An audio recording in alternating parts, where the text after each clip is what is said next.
भाजपा की आज core group की महत्वपूर्ण बैठक हुई है और कोर ग्रुप की बैठक में तमाम जो नेता हैं वो मौजूद रहे हैं। मेरे साथ बीजेपी हरियाणा के पूर्व प्रदेश अध्यक्ष और राज्यसभा सांसद सुभाष बराला जी मौजूद हैं। सर, आज कोर ग्रुप की बैठक में आप पहुंचे हैं, क्या चर्चा हुई है सर, किन मुद्दों पर बातचीत की गई है? देखिए, आज की इस बैठक में एक तो जो हमारा 3 निगमों का और कुछ पालिकाओं तथा कुछ पंचायतों का बाई इलेक्शन है, इसके बारे में चर्चा हुई है और भविष्य की रणनीति तय हुई है।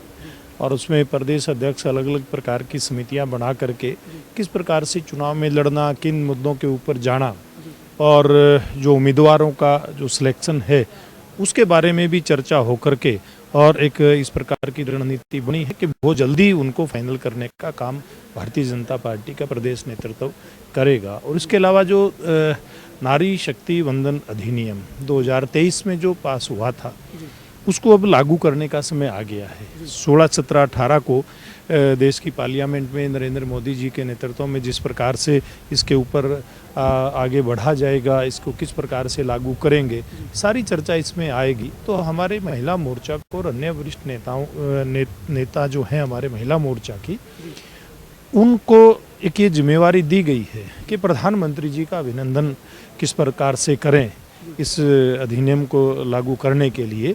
तो ऐसी योजना आज इस बैठक के अंदर बनी है। मैं समझता हूँ प्रधानमंत्री जी के नेतृत्व में एक बहुत बड़ा काम हुआ है।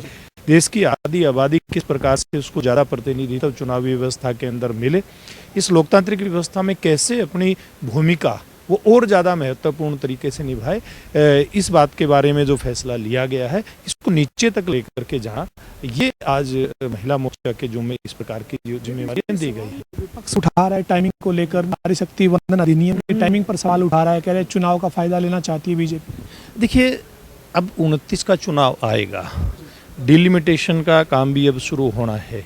देखिए, एक समय सीमा होती है जब कोई आप काम आगे बढ़ाना है आपको। अगर 2029 का चुनाव इस अधिनियम को लागू करके अगर आपने लड़ना है तो बहुत सारी व्यवस्थाएं तो अब एक टाइम जो निर्धारित समय है उसके आधार पे शुरू करनी पड़ेंगी। इसलिए मुझे लगता है विपक्ष के नेता हैं, उनकी अपनी अपनी कोई ग्रीवेंसीज हैं, देश के प्रधानमंत्री जी के सामने वो रख रहे हैं, उनका समाधान भी हो रहा है। लेकिन अभी इसको अगर अब नहीं करेंगे तो फिर बहुत लेट हो जाएगा। इस सारी बातों के चलते प्रधानमंत्री जी इसको अब इसकी शुरुआत कर रहे हैं। चुनाव को लेकर, जीत को लेकर आश्वस्त है? देखिए, निश्चित रूप से हरियाणा की जनता और देश की जनता ने नरेंद्र मोदी जी में और हरियाणा में नायब सैनी जी में जो विश्वास व्यक्त किया है उसके चलते हम लोग हरियाणा प्रदेश में जीतने वाले हैं। हमारे साथ बीजेपी के राज्यसभा के सांसद सुभाष बराला साहब थे और तमाम जो नेता हैं वो आज कोर ग्रुप की बैठक में मौजूद रहे हैं।